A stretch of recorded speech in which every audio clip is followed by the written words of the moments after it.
It's time to sit down and relax for the good, the bad, and the sequel Q&A with your host, Doug. Hey there, Doug here. Hope you're doing well. Hope you're staying safe. Happy Mondays and happy holidays. Man, what a crazy year it's been, but it is the holidays, so appreciate what you got. Appreciate the sequels that we have coming up for you. And this Thursday is our Christmas sequel. Man, we hit the nail right on the head. Last year, it was Die Hard 2. Christmas, of course.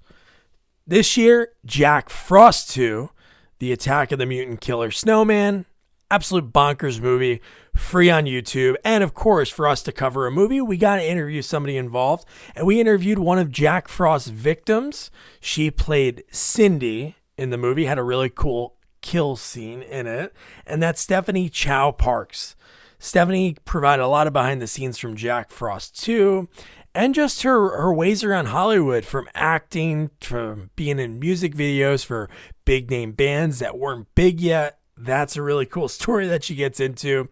She was on the set of Little Nicky, had some really cool stories about that. And she just really did the ins and outs ever since she was a kid, because she grew up out in California in the thick of it. And she just goes through the whole audition process. She did casting for a little bit. She was a lot of fun. So I'm going to shut my yapper. Don't forget to watch Jack Frost 2. The review will be out on Christmas Eve. So a nice little present. Gather the family around. Maybe not the family, maybe not the little ones for this movie, but I'm going to shut my mouth so you can listen to my amazing chat with Stephanie Chao-Parkes. What I like to do with these things is find out how people start it, as I'm super interested in it. So every story has a beginning. So what's your beginning? Where'd you grow up? I grew up in Lompoc, California. It's a small town up in the Central Coast. It's got about 30,000 people, I think maybe more now, but it's primarily a military base and Lompoc Penitentiary, which apparently has like a really large, it's one of the jails right now that has all the infections. Oh, no. Did you grow up in a military family? I did, yeah. Oh, wow. Yeah, my grandfather was in the military, so I grew up with my grandmother and my grandfather. And I was there pretty much from third grade all the way till I graduated. So at any point while you're there, did you have any inkling that you wanted to do acting or do anything when it comes to like film? You know, I did a little bit when I was younger. I think that was mainly because my mom was I think that was her dream for me, was to potentially be on TV commercials. Oh, really? Okay. I originally was born in Taipei, Taiwan. Oh, okay. My mom was a journalist for a women's travel magazine, so she traveled all over the world. So I lived with my grandparents during my sort of primary school years, and then all the way through, my education. But she was really kind of the one that wanted me to perform, because I guess when I was younger, she said I love to perform and just like, just dance for everybody. But yeah, I came to LA mainly to go to school and just to sort of get out of the small town. And it kind of just happened. It kind of fell in my lap. I really wasn't pursuing it. I was in City College for 2 years. And during that time, I was working as a makeup artist at Estee Lauder. And I was also a waitress. And I got approached from a photographer to do some test shoots for a modeling agency. And at the time, it was J. Michael Bloom. And I said, okay, why not? And then that sort of just one thing led to the other. Started doing music videos a lot, and then started to be asked if I wanted to get any sort of representation to do commercials. And then that just sort of kind of fell in that order. Wow. So that's pretty cool. Most of the time when I talk to people, it's usually their parents tell them not to do that. So that's cool. I agree. It's interesting. I have a 18-year-old daughter. She's graduating high school this year. And a lot of people would come up to her and say, are you a Disney, like a child, especially living in LA, it's very common. Oh, I'm sure. And she's like, no. And they would say things like, you kind of look a little bit like a Selena Gomez or something. And so she was a bit interested in it. But as she got older, she realized when she went on a few auditions that it was It's a lot. It's a lot of things that I don't think people really know when they first get into the business. And so now she's actually going to USC cinema school this fall. Oh, sweet. So she wants to be behind the camera. That's a cool place to be. Yeah, yeah. Yeah. So you mentioned, so you're doing like music videos and commercials. What kind of like music videos are you? What artists? I was in Linkin Park's first video, oddly enough. Oh my God. Yeah, and it's funny. I've since that time have bumped into two members of the band. Unfortunately, one which has passed. At dinners for friends, and we sat next to each other, and I kind of didn't recognize them. I think maybe we've all aged a bit. And actually, Chester did not age. He actually looked the same. But I said, I was in your very first music video. And then that was a good laugh because I never knew what the video was called. I didn't know how to find it because I didn't know the name of it. And so he actually pulled it up and he said, oh, do you remember that director? That was our first video. We didn't even actually understand the concept of the video, but it was me sort of running away from not as zombies, but it was like some sort of, zombie-like masked people. And that was a really fun shoot. And I'm sure they probably, sometimes a lot of those things, they don't even play the songs. Like they're probably like pretend music's playing, just dance around. So you might not even know what the name of the song was even while you're there. Yeah, I did not know the name of the song. They were just breaking as an artist. So they weren't, obviously who they were at the end, later on. So I just thought, oh, my manager said they're a new artist. They're supposed to be really big. It was with the director that had been done really well, successfully, like on videos. And so she's like, you know what, just do it. So I was like, okay, it was a good day rate. And I'm glad I did. I'm really glad I did because you really got to see them as artists young before they became famous, and then meeting them after all those years, they were still the same. Yeah, they were still the same. And then I recently saw the other one. I think his name is Michael. Yeah, Mike. At a film awards because my husband's a film and TV composer. So we were at the same table and I had the same conversation with him. And both of them are really nice. Oh, well, I just looked up that guy because you mentioned that Chester was talking about the director.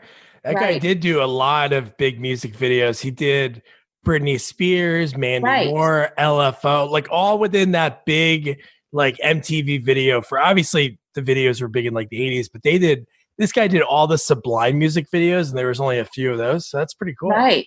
And I think during the late 90s and early 2000s, the budgets for music videos were ginormous. I mean, were, so that was really kind of a big deal. If you got a huge video director, you took the job.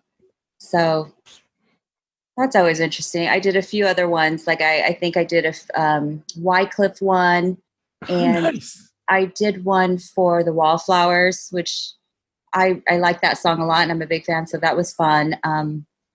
It was actually really great experience because I met a lot of my friends. Oh, really? That's good. Yeah, like friends that you end up becoming sort of your little tribe in LA. You end up meeting a lot of girls on these shoots that you end up being friends with. They later have kids and you sort of keep in touch with all over the years. So that's really cool. And I'm sure you run into a lot of the same people. I talk to some actors sometimes and they're like character actors. And every time they go on the audition, they see the same people because they're usually up for the same roles.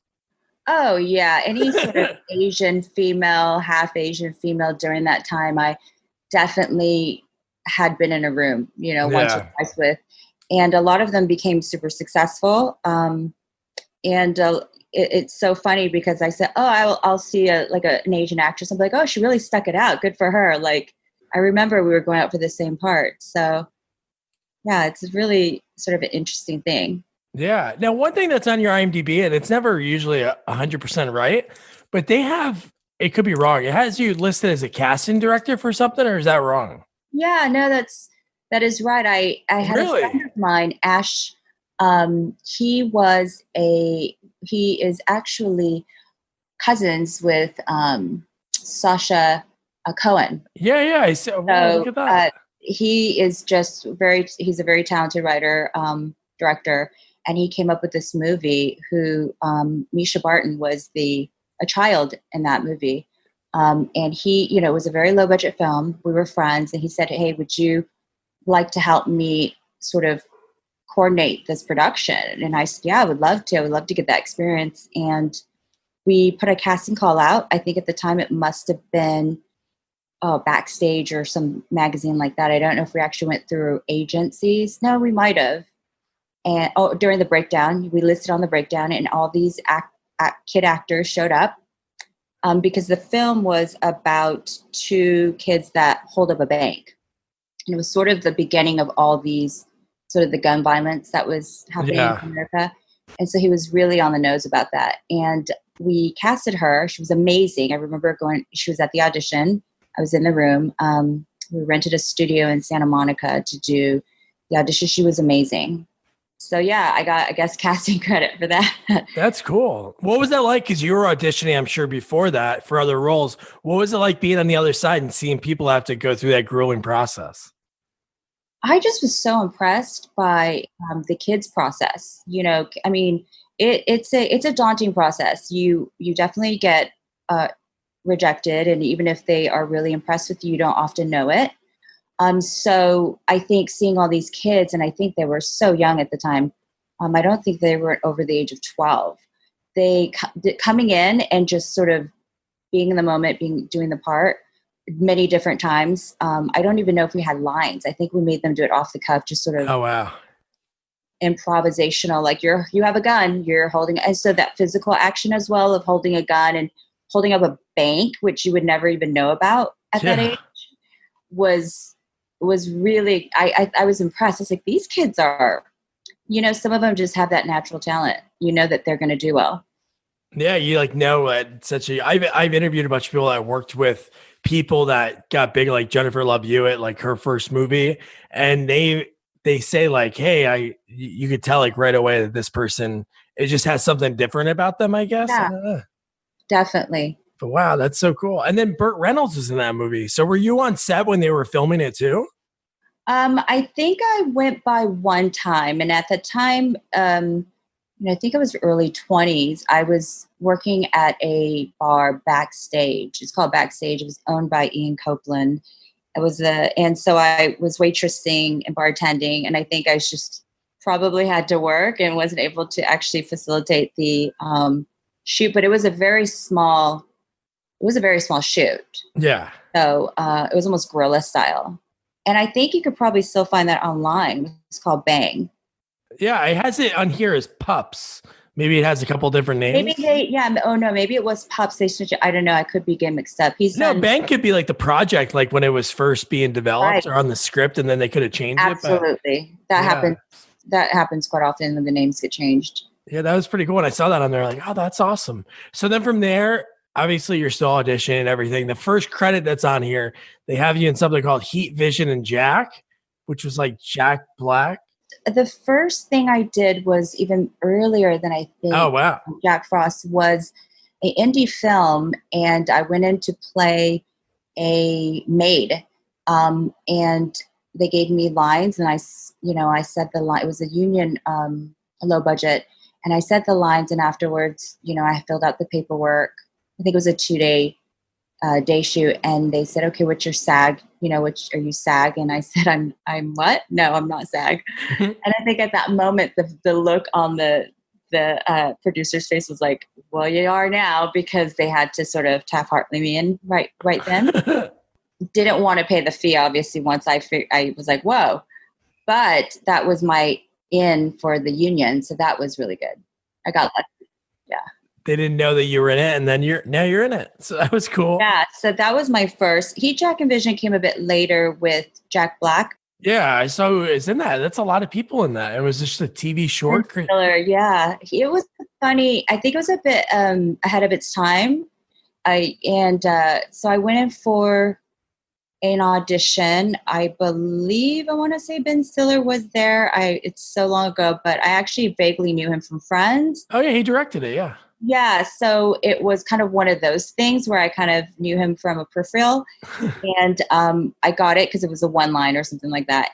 And I just remember the whole time with my like one or two lines. He would always yell my last name, "Hey Chow, you need to speak up. You need to speak up," because I guess I wasn't actually saying my lines loud enough for the audio, and he's like, "You need to speak up, Chow." So that's my most vivid memory of that shoot. And Jack Black, obviously hilarious. Yeah. I have to see. Hopefully I can find that. It looks pretty good. A lot of people in that. Christine Taylor was in that as well. And that's how they met. She played the cop in it. What? They met on that shoot and they got married, obviously later, and had children. But I was friends with her brother. So, okay. Yeah. But it was like a really nice shoot. That's really great. The movie they meet on is Heat, Vision, and Jack. That is so cool. And then you had a couple of things, Son of the Beach. Yes. Little Nicky. I forgot about Son of the Beach. I think it was a spoof. It was like of obviously Baywatch. And that was fun because we were just, obviously you play these roles when you know you're doing a spoof on Baywatch, you're going to have to be in a bikini and be the sexy girl. And it was fun to be able to be sort of making fun of that, mocking that. So that was really, really fun, actually. Yeah, you got to think, like you're talking about, like these things are so long ago. I talk to people all the time, sometimes like 40 years ago, and I'll mention something because it's not like they look at their IMDb. No. I'll be like, "Hey, do you remember so-and-so?" And they're like, "I haven't talked about that in 40 years." And then they just have this memory for it. Mm-hmm. It's like quite fascinating. So it's cool. That's what I really love about doing this, like having people take that trip down memory lane and then maybe remember some things that they didn't think they did. Yeah, I actually went out for the original Baywatch, and I was almost a first screen test for that. It was when they started shooting it, I believe in Hawaii. So they had one Asian female character as sort of the last part of Baywatch. I think the last season, or maybe when Carmen Electra got joined in, but and I did not get it. The other, what's her name? She was a very beautiful girl and she did really well. But I went out for that and didn't get it. So to be able to sort of play a spoof on that was nice. Yeah. That is good. You really stick it to them. You can make fun of them on screen. So that's pretty cool. And then Little Nicky, I know it's just like Angel number 3. I don't know if that was towards the end of the film, like with Adam Sandler's mom in the movie. Yeah, I have to say that was really when I first got on a bigger production set, and I saw how that worked. I saw how professional Reese Witherspoon was, how professional Adam Sandler was, and his wife Jackie. They were really nice to the crew. You didn't really feel like they were trying to sort of separate themselves from the I want to say the background actors. Yeah, we were actually casted to be background actors because we weren't supposed to have lines. So then you're sort of just there. But then they gave us lines. Yeah, they gave us lines at the shoot. That's really cool. Especially you're not expecting it, and then they're like, "Here's a line."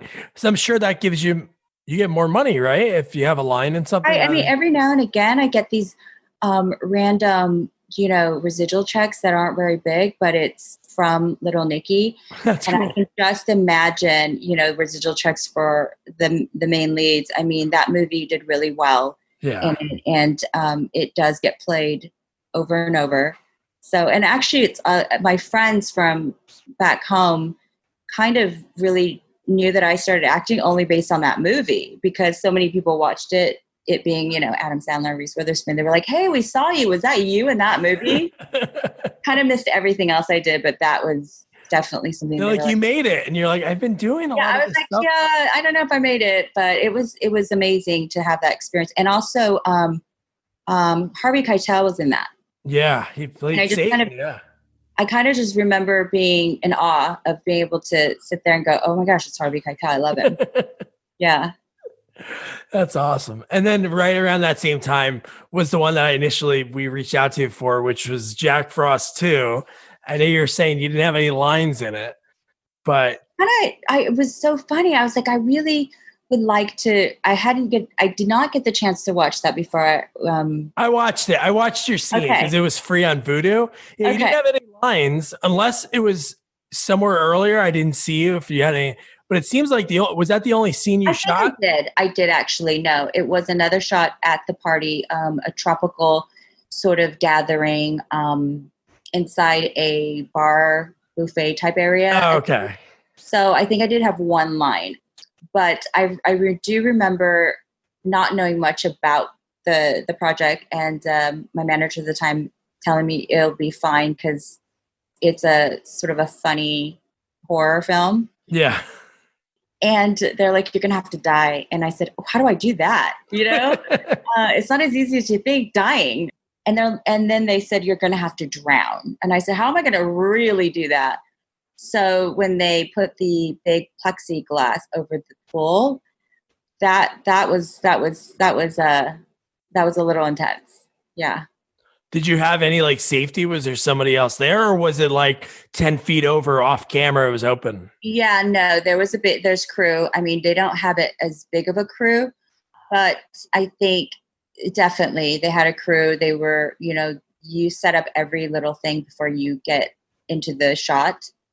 I'm very thankful that the water was warm because sometimes it's not, and that can be awful. Yes. But it was warm enough. And I remember they said, okay, so you are going to get stuck under this as if it froze over and you just can't get out.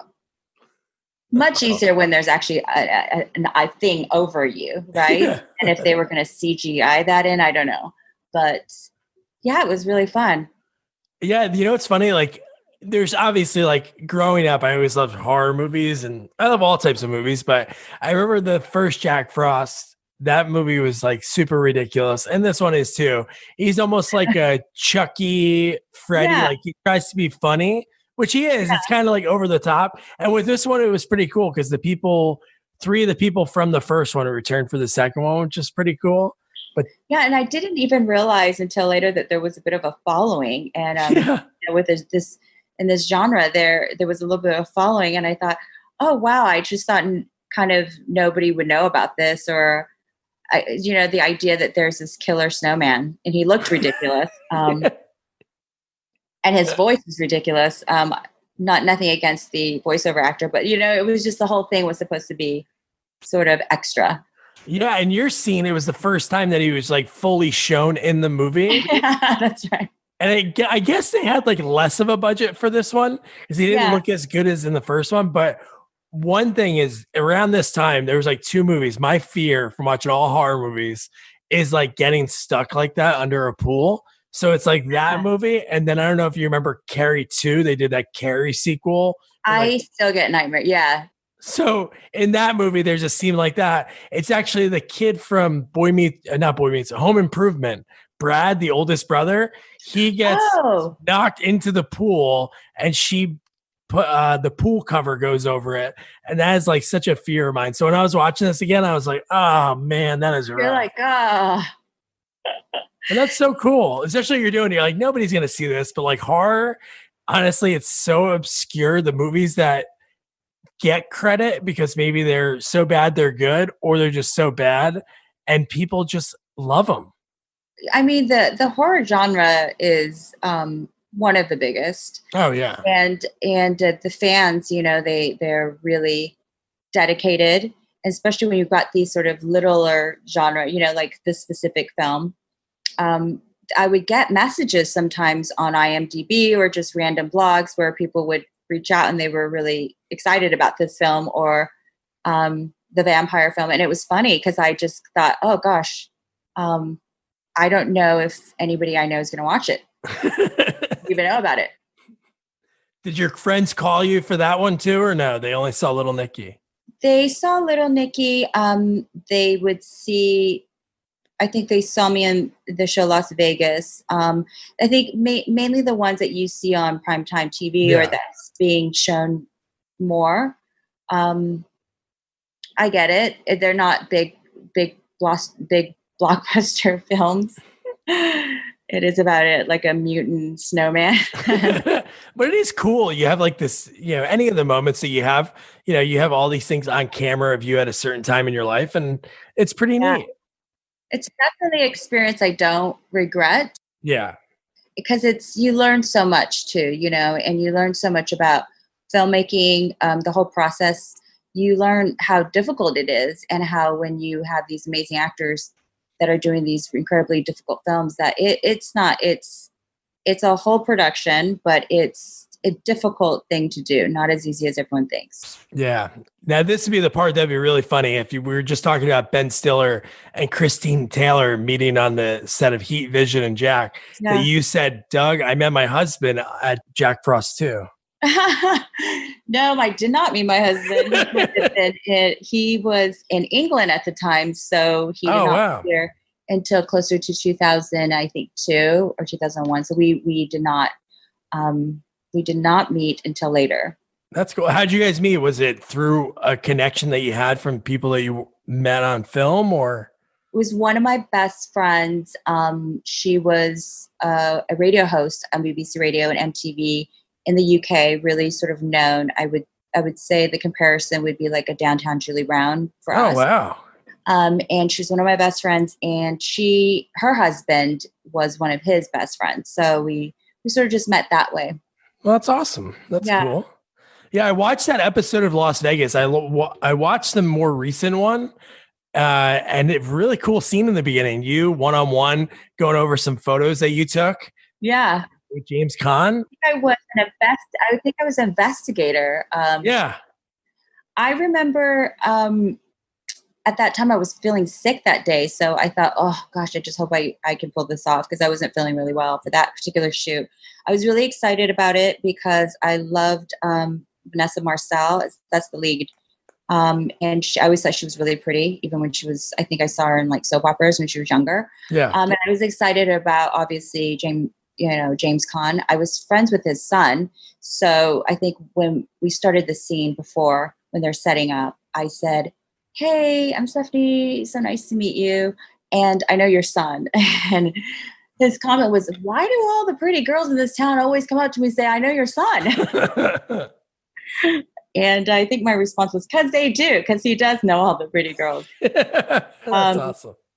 So it was a bit intimidating. He is obviously one of the best actors. So yeah, my scene wasn't big, not a lot of lines or anything, but it was definitely still like, oh no. Yeah, sometimes it can be even more nerve-wracking when you don't have as many because maybe you're like just trying to, the nerves. And like you said, it's James Caan. And I think the sets are bigger, so a lot more fluffing about, a lot more people like, even if it's a smaller shot, there's a lot more attention to every detail. Yeah. That ran on, I think, a primetime network. Yeah, I think it was on T. Oh, no, that was on NBC. Yeah, so that's primetime. And I think what happens is, one small scene, you're not going to have these long, drawn-out monologues, but a small scene can take forever. Yeah. So they will really make sure that everything's perfect. So that's when you have like 2 cameras and you're looking at everybody like, I just have a small scene here, but I feel like there's a lot being put into this small scene. So don't screw up. That's awesome. So one movie that was pretty cool, and I tried to watch as many parts of it that you were in because I watched it today. But Vampires: The Turning. So how did that come about for you? Because that was pretty cool. That movie poster, I hope you have that somewhere in your house because that is awesome. I never got one. I should probably look for one. Oh, totally. It's interesting. I sometimes wonder if anybody gets the movie posters from any production, except for I would assume the directors, the writers, and everything. But a lot of times the talent do not. I got that just by going on an audition. I had actually had my daughter in 2001. And I took a hiatus for a little bit off of acting. And I believe in 2004, my manager's like, hey, you want to start working again? And I said, yeah, sure. That was the first audition I had gone out for. Oh, wow. In years. And I remember it was a small casting place in Santa Monica. And they said you have to sort of cry and get really emotional. And I didn't get to act out the scene to end up being casted as my co-lead. Yeah. But I had to do that with some other person in the room where you had to really kind of be not intimate, but like crying because there's a moment before I die. So I'm always dying. That's like the common thing. I'm always dying or disappearing because I think I disappeared in Jack. Yeah, I did. I disappeared. I poofed into thin air. So I think that was a bit challenging coming out of a break, you know? Yeah, I'm sure. And I hadn't really gone to any acting classes or done any sort of acting at all. So that was just me going in there and winging it. And it worked out. It did. Where did that movie shoot? We prepped here for about 2 months, and then we shot in Thailand. So we shot that in Chiang Mai in Thailand for about, I want to say, a full month or maybe more. One of the best experiences of my life, being able to sort of live in Thailand for a month, but just the whole process. There was a lot of physical stuff that went into that movie. Yeah.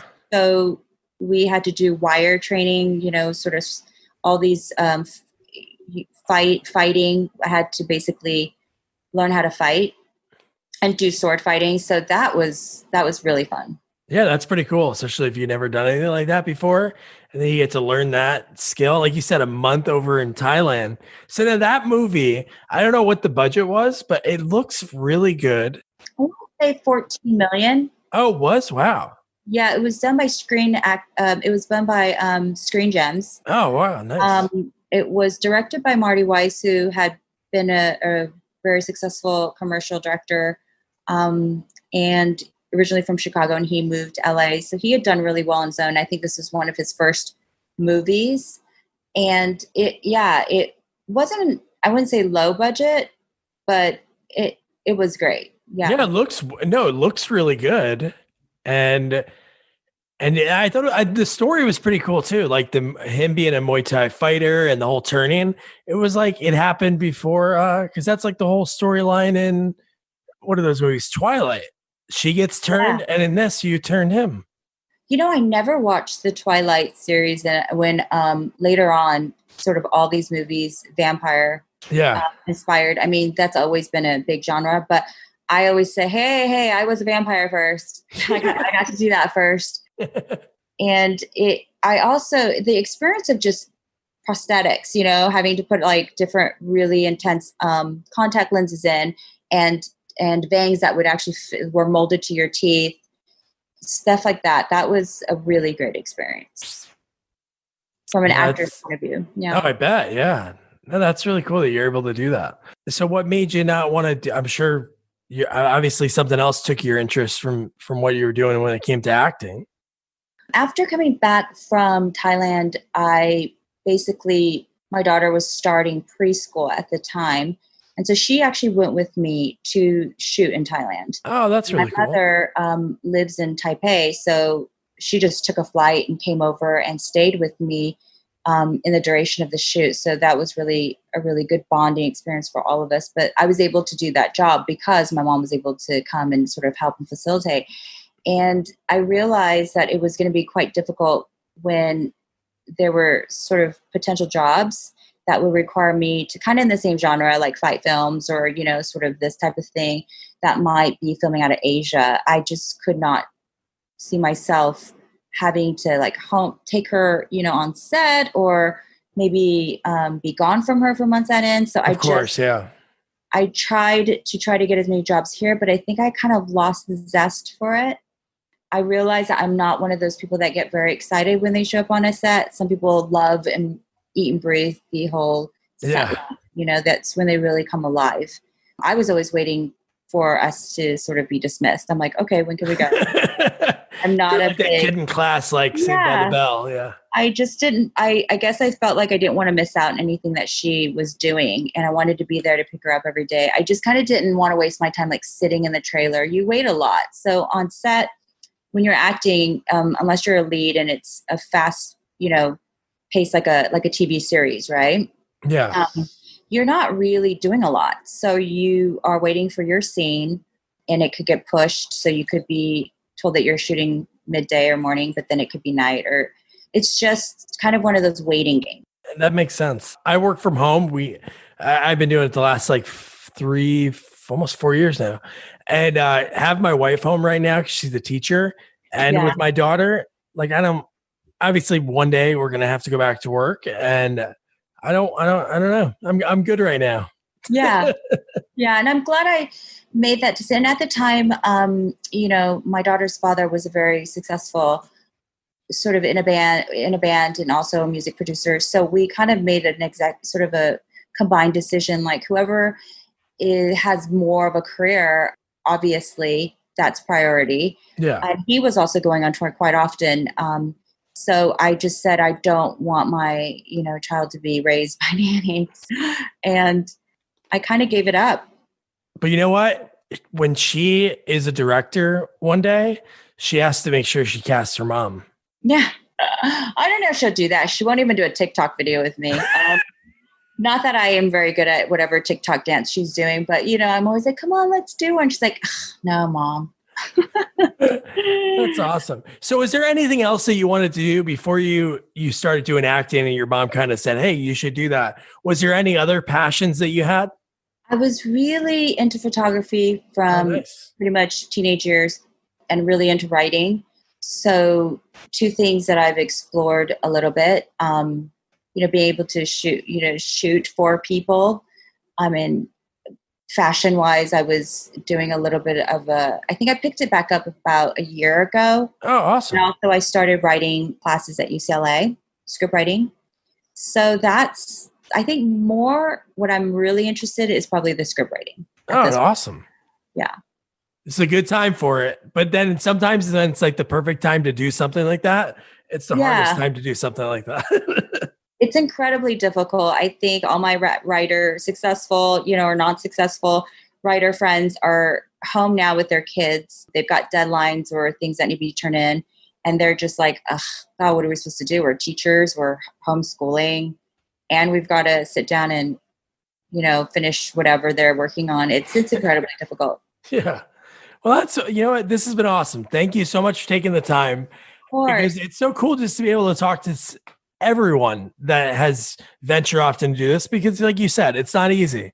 You noticed it, and your daughter experienced that too. How difficult it can be. Like it's a grueling process. It is, but I actually think that I wouldn't let that sort of just, I wouldn't let that. Yeah, if people want to do it, I think the main thing is to always work on their craft, whatever it is. But that is the main thing. Is a lot of people from, let's say, other countries will come in and they're thespians. They will have done stage, Broadway. They'll do some sort of, and I think a lot of LA people kind of fall into acting. You'll hear about that. Like they were, they looked right for the part, but may not have the skill set. So if people are really interested in, they should hone in on that craft. Yeah. And always just do it, because later in life, you can never say like, I didn't do it. At least give it a shot. Exactly. Sweet. Well, Stephanie, thank you so much for taking the time. Well, thank you for having me. Thank you. Stay safe. And hopefully your daughter lets you do a TikTok video. Hopefully. All right. Have a great night. Man, Stephanie knew everything, right? It was so crazy. She was on the set of the movie where Ben Stiller met his wife, Christine Taylor, like an unknown movie that I never even heard of, but I need to watch it after going back through this interview and getting this ready for you folks to listen to. Man, I got to watch that movie. And I love her stories about, she just she didn't love it anymore, acting wise, but now she's getting into screenwriting, taking classes at UCLA. And I really hope the burning question is, did her daughter allow her to be in a TikTok video yet? That's what I want to know. Stephanie, if you're listening to this, thank you so much for taking the time. And you, don't forget again, Jack Frost 2, free on YouTube, ultimate cheese. It is like a triple cheese burger with just cheese. And happy holidays. Don't forget to review, rate, share our podcast. Follow us on all social media at Sequels Only. And don't forget to check out our website, sequelsonly.com. Good night.